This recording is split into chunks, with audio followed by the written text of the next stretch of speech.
Hey, and welcome to the Drep and Stone podcast, the podcast where two friends raise a glass and have a conversation. I'm Nick. I'm Kyle. Kyle. Hey, Nick. Do you see what I'm wearing? Yeah. I am wearing underwear, but you can't see that. Oh, right. But I can see the things you have on the outside. Correct. And one of those things is not a sweater. Right. But in some parts of our country, it is sweater weather. Sweater weather. Sweater weather. Huh. Yeah. It's not here in our part of the country. Because nor will it be. We live in this Florida. year. Maybe. Oh, that's sad. Do you ever wear sweaters? Yeah. In man. Florida? Dude, I love sweaters. Like, honestly, I love a good sweater. For sure. But you wear them here? Oh, yeah. It gets cold enough for you No. to wear one? No. But you just do it? Yeah. Huh. Yeah. I don't know that I have like a memory of this happening. Yeah, like my cable knit sweater. Man, I love those sweaters. Yeah, the one that they make me look like a maybe from the it's just because like 1890s. as soon as you get indoors, you take it off. Oh yeah, that's normal. I just like take off my pants and my shirt. It's gonna get comfy. Exactly. Well, primarily it's when I walk into your house. That's what I do. Right. So you never actually get to experience what it's like when I wear a sweater because I just immediately take all my clothes off. As you should. No, like it is September, I think, in terms of when this episode comes out. Right. So and I feel like it's midsummer. well, for Florida, yeah. But most of the country is experiencing some version of fall. And yeah, a sweater. You don't like sweaters? I love a sweater. Are you about to show me you in a sweater? I'm going to see if I have any Pictures of coverage of you. Like, I've got pictures of you in Scotland and you're wearing like a hoodie. Yeah. You're not wearing a sweater. The special pictures I sent you don't count. Wow. This did a horrible job of Picking up me? picking you out. Well, it's because I'm a distinct individual. Or I guess not a distinct individual. Maybe I don't like normally wear sweaters, but like I want to wear sweaters. Oh, yeah. I mean, same. Maybe that's what it is. I'm asking if you wear sweaters here. Yes, I do. I do wear sweaters in Florida. When the weather turns crispy cold, like 65, you're going through all your pictures from the last, what, like 16 Just a bunch years of of our black friendship. T-shirts, man. Well, in my mind, they're sweaters. That's a jacket. That's Yeah. not a sweater there. If you go back to our pictures, A lot of plaid. yeah. Oh yeah, there's a lot of plaid. Ain't found a sweater yet. Am I The looking? only sweater that I have of you is the sweater that I bought you, the PBR sweater. Well, that's a sweater. Saw you wear it for 10 seconds that day. No, I've worn it. No, I haven't worn it. I can't lie to you. Oh, Unless it would benefit me. No, I wouldn't even lie to you if it benefited you. Look at that. That's November. You're wearing a black T-shirt. Like, I'm gonna find you a sweater. Just you wait, my friend.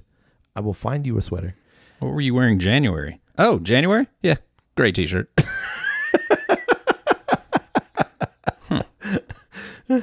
February. Gray t-shirt. Yeah. Plaid button up. I have no picture of you over the last 5 years Wearing a sweater? any kind of thing close to a sweater, but 300 pictures of you wearing a black T-shirt. Huh.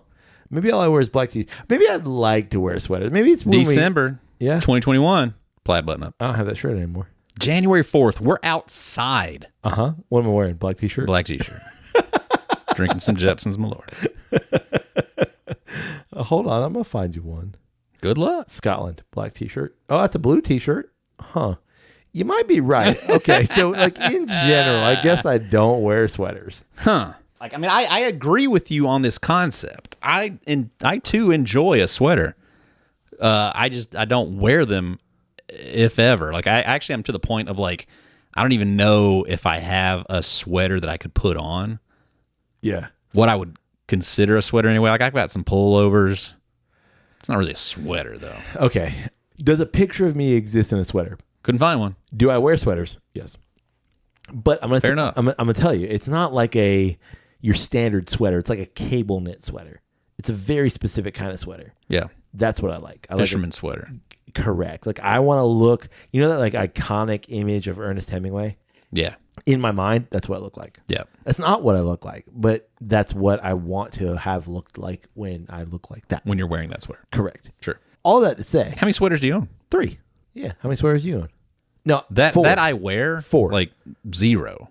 I probably have No. I've 2 seen or you, 3. I've seen you wear a quarter zip that counts as a sweater. Sweater. Like, all right, so I think it's the actual, like, what is a sweater conversation. What are you talking about? Like, what do you mean? Like, I think it has... Like, a quarter zip is not a jacket. I think a sweater has to kind of be, like, a little bit of a knit to it. Okay. So that, like, almost a finger could poke through. But, like, Oh. I'd be willing to say, like, not all the way that far. But, like, I should be able to take the sweater and stretch it and see through it. I'm not talking about a sweatshirt. That's different. I feel like a sweatshirt is different than a sweater. Agreed. Okay. Like a sweatshirt. But also a quarter zip. Quarter zip. Like, you've got, it's not quite cable. I've got some pullovers. It's not chunky. Yeah. I've got some pullover. I would not consider a pullover what? What do you call a pullover? What? It's a pullover sweater. Just a pullover. Nah, no, not a pullover sweater. No, that's all. It's called a pullover sweater. I disagree. Where are you from, Alabama? Yes. Regardless, like, if it's like, if the material is not see-through in any way, and it's just a quarter zip, that's not a sweater. I feel like you have like a blue and or gray pullover. I do. Yeah. And I could go grab it right now, but I don't consider it a sweater. That's just, to me, it's just a pullover. Not quite cable knit. I know what you're talking about. Like, you're talking about like a Scottish grandmother knit this in her like bothy. Yeah, to me, it's got to have that to it to be a sweater. Like a Christmas sweater. You enunciating the term like doesn't change my opinion. that Pabst Blue Ribbon sweater that I bought you, that is a sweater because it's a knit fabric. It's printed, but yes, I would still consider it a sweater. Yeah. I don't wear anything like that. Okay. Ever. It's a good question. If I looked up, what is a sweater? A knitted or crocheted garment for the upper body that provides warmth and typically has long sleeves. It can be a pullover, pulled over the head, or a cardigan with a front opening. Sure. Common sweater materials include wool. Yep. Fleece. Definitely not. Right. Cashmere, no chance. No, Cotton, I would not. No. Probably. Definitely. Offering varying degrees of insulation, Sure. and they come in different styles. I don't wear everything anything. you just said has proven my point that it's a sweater. I disagree. You just Couldn't disagree more. You just read the definition. Like I disagree with the definition. What part of what I just read proves your point? All of it. No, I'm going to need the specifics. Like, I listen. My textile expertise tells me that which you have none, I wear textiles every day, sir. but expertise. I have worn them for many years of my life. I'm an expert. Okay. And What does vinyl come from? rubberized plastic. But what does it come from?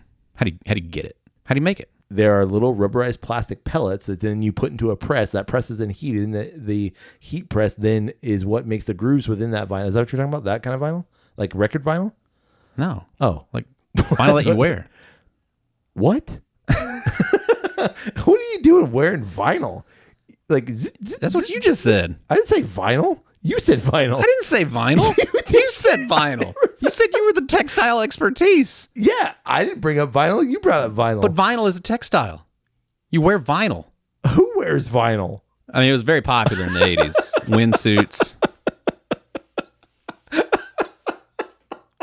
I would almost be willing to bet that the t-shirt you're wearing could potentially have vinyl in it. I would almost be willing to bet that, like, if you pulled out every single, like, not every single one, but like the vast majority of the clothes in your closet have vinyl in them. I wear cotton only, my guy. Yeah? No. For everything? It's probably not right. I'm like looking down. Check out that underwear. Okay. Definitely got vinyl in that underwear. As already been established, I just take off all my clothes when I get here. You can see my underwear. And Turn around. Let me check that tag. Bend over. 80% vinyl. Holy shit. No. I'm going to say polyester. Polyester vinyl. Hey. Can we drink something? Okay.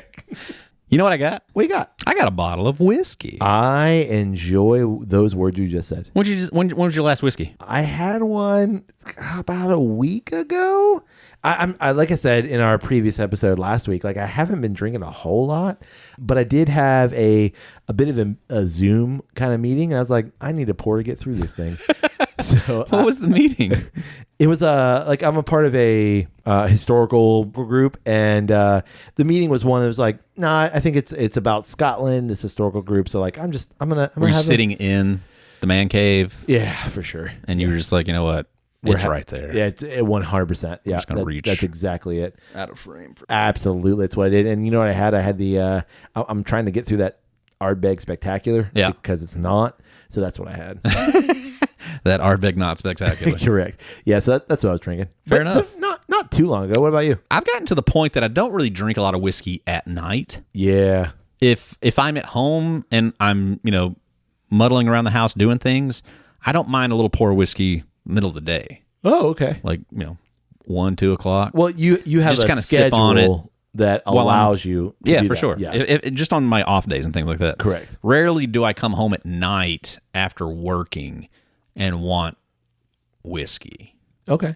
If anything, I might have a beer, but most nights that I work, I don't get home till around 10 o'clock anyway. And it's just at that point in time, like I kind of just want to wind down and go to bed. Right. But I do have a great bottle here with us. All of that to say. What is the great bottle you have? This is a Compass Box bottle. Oh, I like Compass Box. Yeah, Scotch whiskey makers. Yep. This is their Crimson Casks. Ooh, Blended malt Scotch whiskey. Yeah, we got this from a friend of ours. Yeah. Shop. Yeah. His shop. Yeah. Dram shop? Yeah, bottle shop. Bottle shop. There you go. What do they call it? Dram house. Dram house. Yeah. You got some bottle words? Yeah, you want to hear a little bit about the process of what makes up the Crimson Cask? I would love to. So this is a powerful, rich whiskeys matured in American oak sherry butts, precisely seasoned for a very particular wood interaction that creates a spiciness and generous intensity from the Oloroso influence. Okay. So is it just it's just heavily? I think it's a heavy sherried Right. whiskey blend, which I think is pretty apparent on the... Oh yeah, it's dark. It's dark, and it's got some red tones to it. A nice sherried whiskey for us. I'm for it. But it doesn't say anything other than it was thrown in some sherry. Like we don't have an age statement. We don't have any sort of malt or any sort of. Is it single malt? It's a single malt, right? Blended malt. Oh, it's a blended malt. Okay, so we don't have any of that information. We just know. But I will say, like, if we were to go on their website, I'm sure it's there. I mean, we can scan the QR code. No. Want to delve into it. We'll let everybody do that themselves if they want. I just want to taste the liquid. Okay. Go ahead. Nice. You've had a couple pours out of this. Actually, I think we both have, haven't we? We tried this. I think you before? definitely tried it. Okay. Because for a long time, I thought we'd already covered it Yeah, that's right. on the pod. That's right. I But forgot about that. We went back and looked, We never did. and we're pretty sure we haven't. Oh, thank you, sir. Bop. This is the Glencairn's been through the dishwasher. I just threw mine out that looks like this because it was rough. For me, what it is I've got a sponge that has a really hard texture side that I get in there, and I think I've created those. I think when I run it through the dishwasher, I don't think it does that. Because I know one of mine is for sure in the dishwasher. There you go. In the glass. It's dark. It is. Like when I think of scotch, like obviously we've had some dark This scotches, looks like bourbon. but this like get on my head. Sorry. That's okay. You want me to say it again? Yeah, go ahead. This looks like bourbon. Yeah, for sure. Like, it's dark. It's real dark. Yeah. But it's got that sherry. It does. The sherry on it. It's not like a red hue. Like we've had some that are like slightly Cherry wood. sure. There you go. This is not that. Yeah, it's not It's just that dark. far. Like, I remember the Bunnahabhain, not Bunnahabhain, that one with the big chunky red top. I'm grabbing my phone like I know. Big chunky red top. Oh, the Ardent American? No. The oh my God. Oh, if I didn't say Ardent American, I would have had it. Yeah, and I almost went, yes! Abelard. No. Yes. Yeah. The Abelard. Abanad. Yeah. That one was dark and had a red tinge to it. And it was heavy sherry. Yeah. I always wanted another bottle of that. Yeah. That's a bit hard to I find. don't know if I did. Nah, I don't think I did. No, we I don't had think I ever had a second one. You had the Albanad Alba. Yeah, that's right. But- we had the Albanad and the Albanad Alba. Yeah. Yeah. All right. Which was like same process, but with bourbon, but not sherry. Correct. And it was great. It was really good. But I've always wanted another bottle of that other one. Maybe that's my next bottle. I'm gonna do a little rolly roll. I haven't rolly rolled anything in a minute. There we go. Get that top coating of that Glencairn. Man, it feels great holding a Glencairn. Yeah. That's pretty. Ooh. Did you say an ABV? I did not. I'm gonna say 1 million. 1 million ABVs. That'd be 92. Yeah. Okay. Not quite 1 million. Yeah, close. In the ballpark. First of all, like because it's been a minute since I've had a whiskey. First of all, I get hit with proof. Yep. But it's because I'm not acclimated to it. Right. But then like that just lovely, beautiful, rich sherry note just like squeaks through. It is that. It is like sherry forward, wine, berries, all of that wonderful stuff right on the top. But then that's all like being supported by just like lovely malt. Yep. Underneath. I couldn't say it better myself. It truly is supported because you get through the sherry and then it's just like foundational malt. And it's like all those like bright, rich, sweet notes that you'd expect out of a good malt. Yeah, it's like berries and cream on the nose for me. Yeah, which is interesting because it's not like some really heavily sherry things. Like I'm thinking about the Arbonade. It leans like berry pie or like just really grapey or really winey. And this, it does have that like slight creamy note. Yeah, like I get some vanilla underneath. Very desserty. Did it say that it was like multiple sherry casks and it was then like vatted, or was it like we just chucked this into? Was it PX? No, it was Oloroso. Oloroso. Okay. Whiskey's matured in American oak sherry butts. Okay. Precisely seasoned for very particular wood interaction. That Okay, creates so they're taking spiciness and generous intensity. All right, I'm going in. Okay. I mostly Don't ruin it. Oh, sorry. I was waiting for you to talk so I could say that. Go ahead. I mostly still just get berries and cream on the palate. No. For me, like right on the tip, I'm hit with like a berry expression. But then everything mid palate to the back is like this smooth, creamy, velvety malt all the way to the back end. I say no, not because I disagree with you, but I think it's just there's more. To me, there's more going on. It's like a berry, like oh man. Okay, I see what you're saying, and I'm gonna raise you this. It's a berry compote. You got blueberry, you got blackberry, like some huckleberries. You got a bunch of berries, raspberries, maybe even they're commingling. Right. But you boiled that down. It's compote. Yeah, for sure. And then you're putting that over an already berry Danish. So you're adding that sweetness on top of the berry Danish, but you're allowing that sweetness to kind of like go then into some bitter. Like you've roasted that, or you've gotten that compote down enough where it just starts to hit that slight bitter note, and then you put some cream on it. Because I'm getting that Danish. It's everything you just mentioned, but there's like this flaky pie crust to me underneath it. Like there's like a vanilla note that I can't quite place, and that's what I think I'm attributing it to, is like some sort of patisserie. Patisserie is right. You know, those Scottish patisseries. Oh yeah, they're known for it. Want to know what I don't get out of it? What you don't get? It's the tasting notes. What are the tasting notes? Chocolate fudge cake. Nothing like that. Undercut with clove. Nope. And cardamom. Nope. With notes of plum jam. Okay. And red currant jelly. Sure. I can go there. Both. Then rich cherry. Okay. Toffee. No. And oak. Yes. With final notes of raisin, honey, and brown sugar. I could go maybe honey. Maybe even raisin. Brown sugar? I don't get any chocolate fudge, toffee, brown sugar. I don't get clove either. No, clove is definitely not there. Okay, if I think about like a rich dessert, you know, like you go with like a rich chocolate fudge cake. You know how sometimes like even if there's no like cherry syrup or whatever, like it can sometimes lean that way. Yeah. Maybe I could be convinced, but it's not there. Fair enough. Like I could get there in terms of like the subtle bitter that's on the back end, sure, being like a dark chocolate aftertaste. I would have never gone there. No, on my own. No, I would need the influence to take purely, me there. Yeah, it's purely suggestion. Yeah.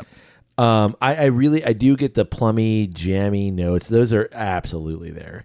And that's like quintessential Oloroso, or just sherry in general, not necessarily Oloroso, because it could be PX and a couple other things. I like it. Yeah, no, it's delightful. It's a good pour. Yep.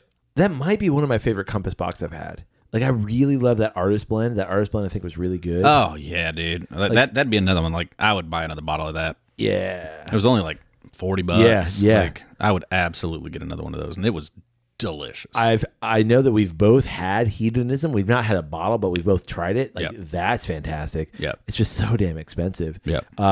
But in terms of like what I've had, and I know like I've seen this other places, and I know it's fairly, I'm not gonna say easy to acquire, but it's out there. It's readily available. It's available if you get around and look for it. Right. Yeah, that's quite a good find. Yep. Glad I got it. I don't know if it's like a repurchase bottle, but it's a fun experience. Like if I was in the mood for a sherried whiskey and I couldn't find Abnod, yeah, I might would go there. I feel like it is a bit more desserty. Like it's not one that I would reach for unless I was going to have like a nightcap kind of thing. Right. And like I don't do that regularly. So like when I reach for something like that, if I'd had my druthers, I'm going to go with that Paul Noir. Right. But I mean, come on. But I can't. Once in a lifetime. Exactly. So this is that scotch of like, okay, let's end the night. We've had a pour. Like we're not, we can still taste all of this. Like we're good. Let's have one. This is nice, sweet, adjacent, complementary to that. Yeah. Yeah, this would fit that realm of like, I had a pour before dinner. Yeah. I had dinner. Right. Not ready to go to bed yet, but still enjoying the evening. I'd like something. This is perfect for that. Agreed. Completely. Yeah. All right, man. Now that we got a great pour, what do we want to talk about this week? What did we say we were going to talk about I this don't week? remember what we said we were going to talk about this We were going to talk about textiles. So the other day, I was just thinking about like, honestly, man, the absurdity of our lives. Yep. So we are both 80s babies. You are early 80s baby. I'm late 80s baby. And I was just thinking about like the amount of stuff that has changed in the world since we've been born. Yeah, we're in that weird realm of we understood life before the internet, and now we live in a world after the internet. And to be fair, like so did our parents. Yep. But like I mean, like we came of age when like this was like the internet was part of who we were. Sure. Like we kind of grew up with this. We learned these things. We grew up with the internet. Yeah. Like as the internet was growing up, we were growing up too. Yeah, we got the internet in our house when I was in middle school. So you're a little bit older than me, so I was probably late elementary. And yeah, absolutely. I mean, it was like, Yeah, you got mail. Oh yeah. But we had the internet in our homes. And I'm thinking about like, that I would say is probably of my lifetime the biggest thing that's happened. Yeah, I mean that and obviously like very similarly is the smartphone. Yeah, what our little digital rectangles have become, because like yes, it for it to be what it is, it requires the internet. Yes. And so like the internet was a thing, but it's like if you could like imagine a way that like the internet only existed on a PC. Correct. And that was the only way you could access it. I feel like we would look at it somewhat differently, but the fact that we can have it in our pocket and it's always with us is tough. You're not wrong. Like I think that's the next major advancement. I think without the internet, you don't have the smartphone. Right. But yeah, like, and it just got me thinking, by the way, I started to refer to the smartphone as the addiction machine or the addiction device. Yeah. Because like, I think that's what it really is now. Hassan Manaj calls it the rectangle of sadness. Oh, I like that. Rectangle of sadness. That's good. I'm totally stealing that. Yeah. So, but it just got me thinking of like, we did an episode a couple of weeks ago about like, are our lives better? And I think we said like, no. Our lives aren't better. Like things have advanced around us, but our lives aren't better. And since then, I've been thinking about like all of the advances that we've gone through. Yeah. Which then you sent a video to me. Yep. About life in the 1920s. Yeah. And how those people, let's say those folks are the same age that we are now. Yeah. So they're in their, mid 30s to early 40s. Right. And what advances they saw. Yeah. And it just kind of got me comparing like, yes, we've seen some things, but I think those people saw even more. Well, and it's like to look back on it, I would say it's like to look at what they saw, I don't think really compares to what we've gone through, but it's the mindset that they would have been in. Yeah. Like if you can like imagine being in a world before planes existed. Before, yeah. and then to have the mental like understanding of like, wow, now we can fly. Yeah. And to go from there and then within your lifetime seeing us land on the moon. Correct. So if you're 40, let's say you're 40 in 1930. Yeah. Okay. So within your lifetime, exactly right. Yeah. You've seen, first of all, the video kind of outlines this. You've seen electricity go from this like novelty thing to like ubiquity. It's everywhere. Yeah. Within your lifetime. Yeah. You've seen, these two kids from Ohio go to North Carolina and fly a plane. Right. And like, now we're flying. Yeah. And then like 15 years later, we've got planes and wars that can drop bombs on you. Right. Right. Nuts.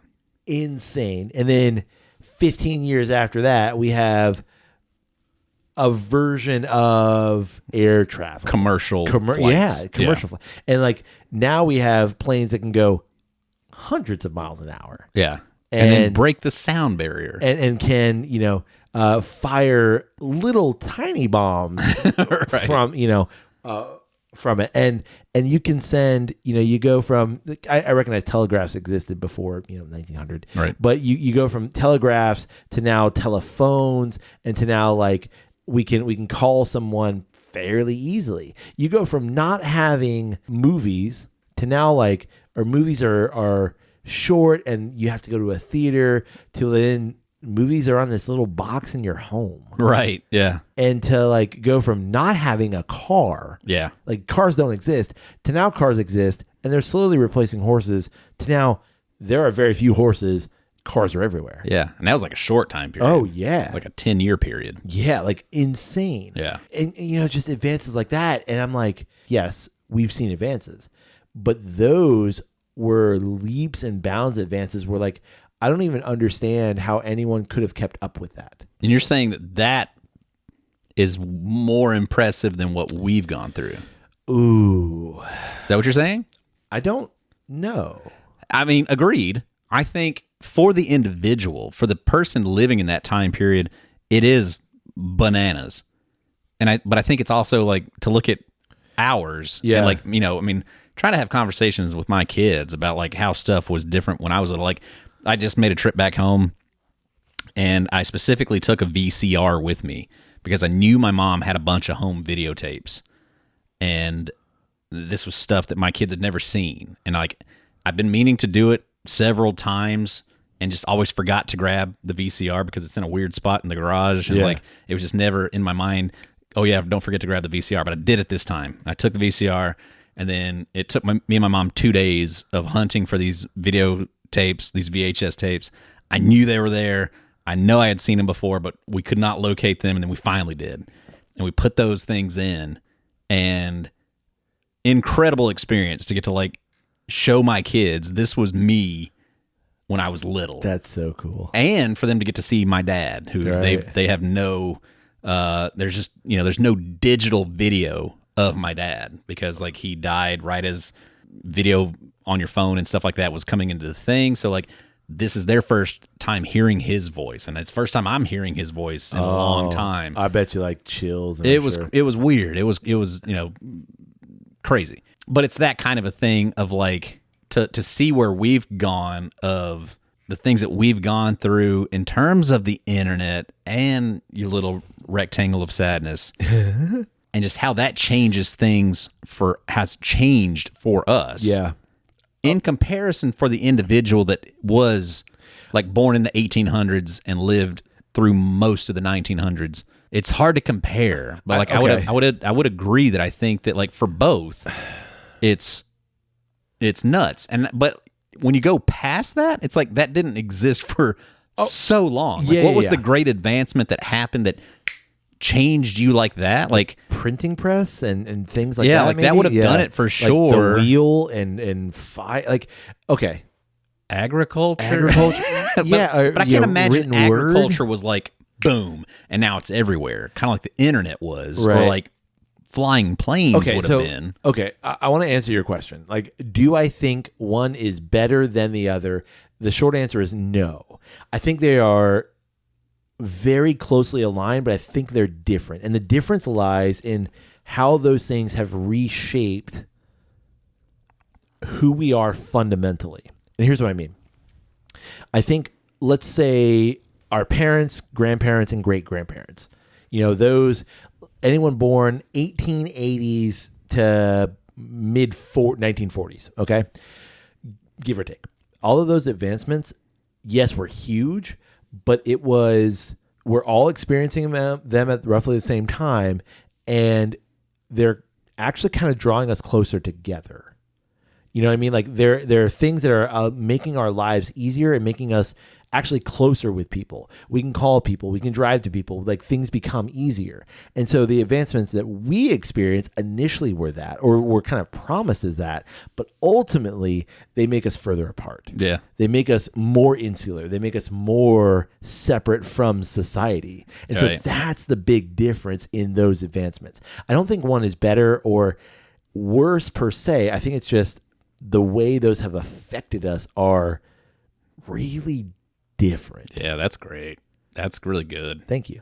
I like that. I'm gonna write that dissertation. Yeah, for sure. PhD coming my way. They started out as that, but what they've actually done is just drive us further apart. Yeah, and it truly That's good. Think about social media. Think about all of those things that we kind of. I mean the what did you? Oh, the rectangle of sadness. Right. Think about like that thing that we thought was going to bring us closer together has just driven us further apart and wedged more into us. Which I wonder if that's more like, I mean, certainly it is a design of the technology and it's being used in that way to do that.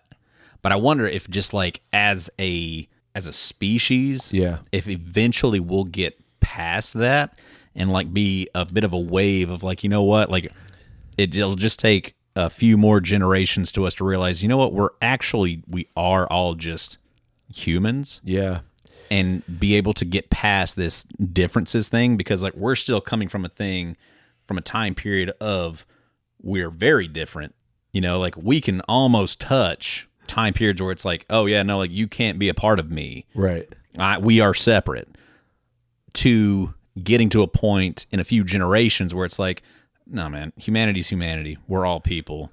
And we can start utilizing these tools for what they were intended for. I would like to agree with you, and I would like to say, like, not agree with you, but agree with that idea. And I would like to say, like, yes, that's the case, but I don't think so. Like, a utopic kind of perspective is yes. In a couple of generations, we're going to see past this.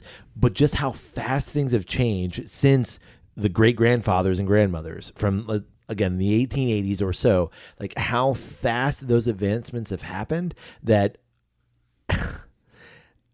evolution does not work that fast. The fundamental changes in who we are as individuals does not work on that timeline. We want to think, and we kind of talked about this in that episode, we want to think that we work in that way. We want to think like how much better we are as humanity, but we don't work that quickly. Right. So like, things around us have changed, but fundamentally humans have not. Right. And so because we have not, I mean, think about like from bronze or wood age to bronze age and iron age and so on, like how many thousands of years that was. Right. And to come to the agrarian society, that wasn't instantaneous, how long it took to spread. And so like we then were able to grow through that. Right. And grow with that.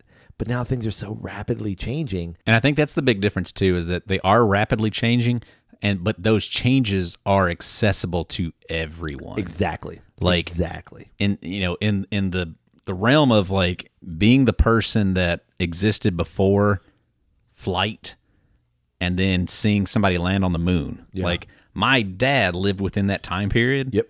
Never got on a plane. Right. Like it just didn't fit into his lifestyle, and it just was never anything that he did. So he never experienced flight for that to be like the big thing. Yeah. Whereas like now, everybody experiences we're the internet. Everybody experiences exactly the rectangle of sadness. Like we all experience it. So like it's for everybody. Yeah.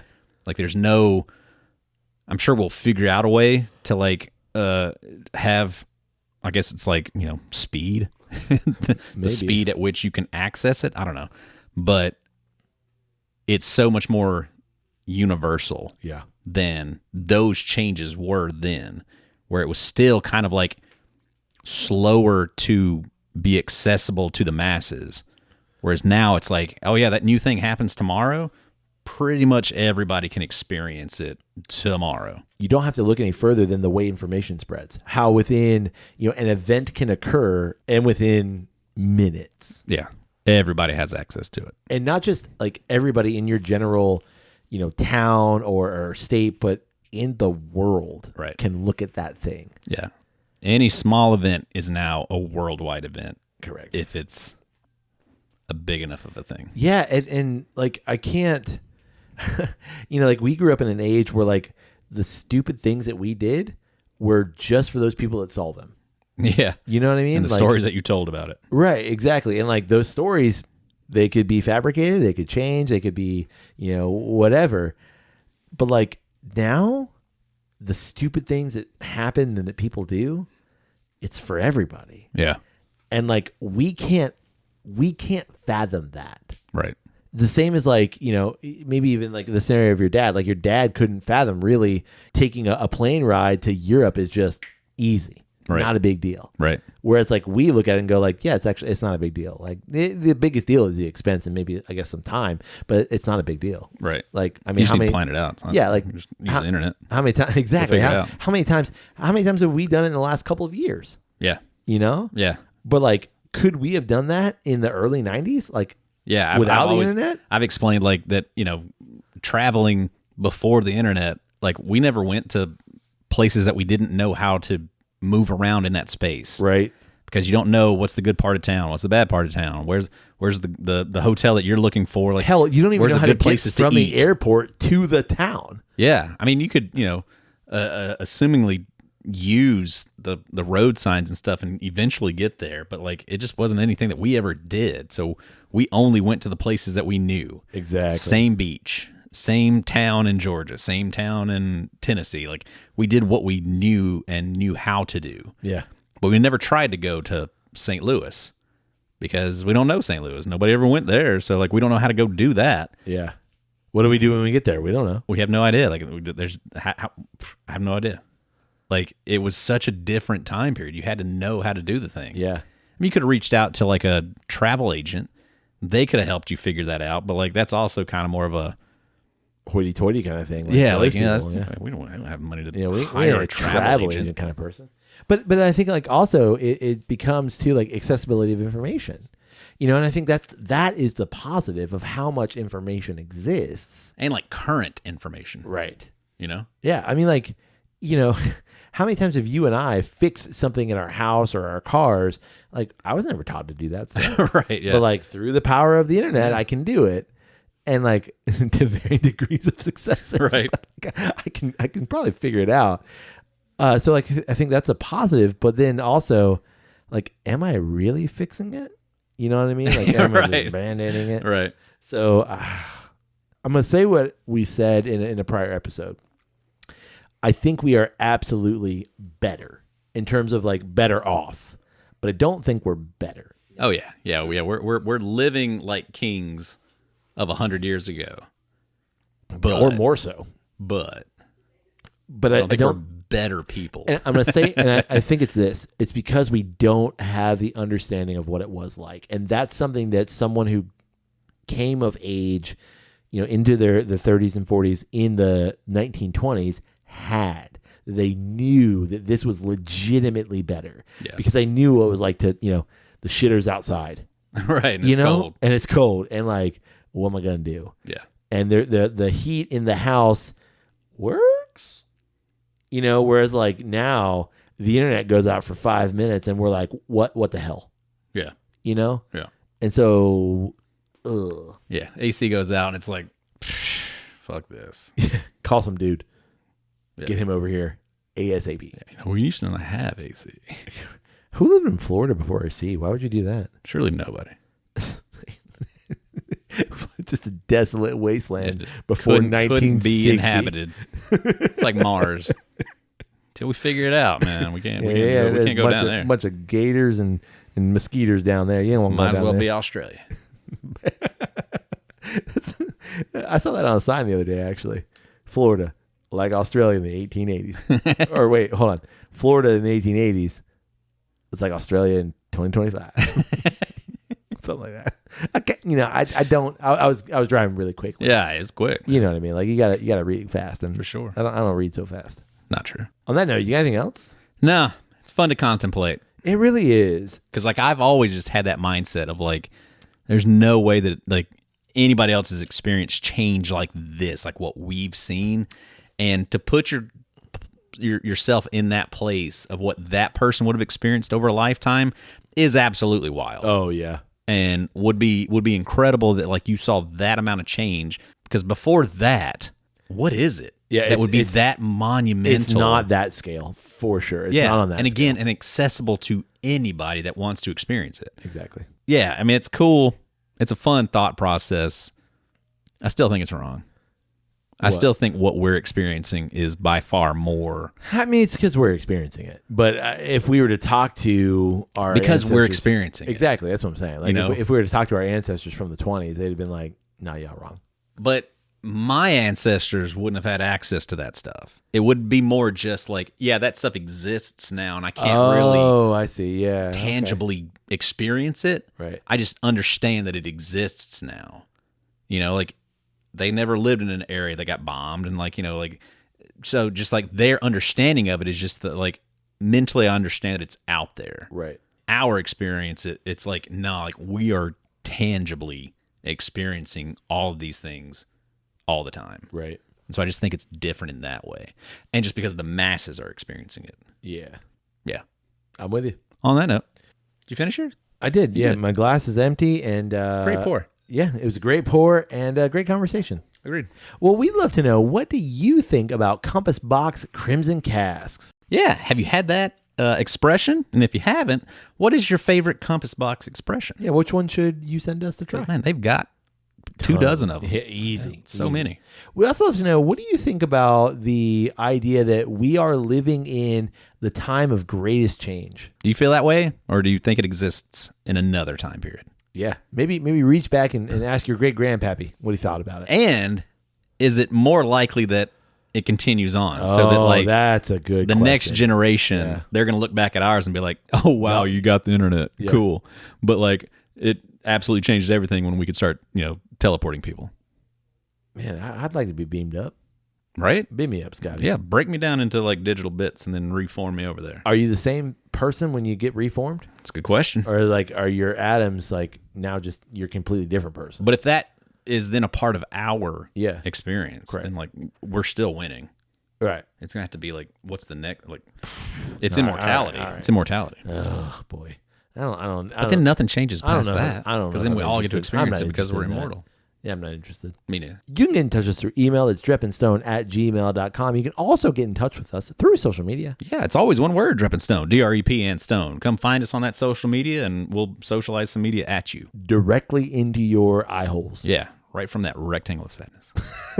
He might have that copyrighted by this point. Uh-oh.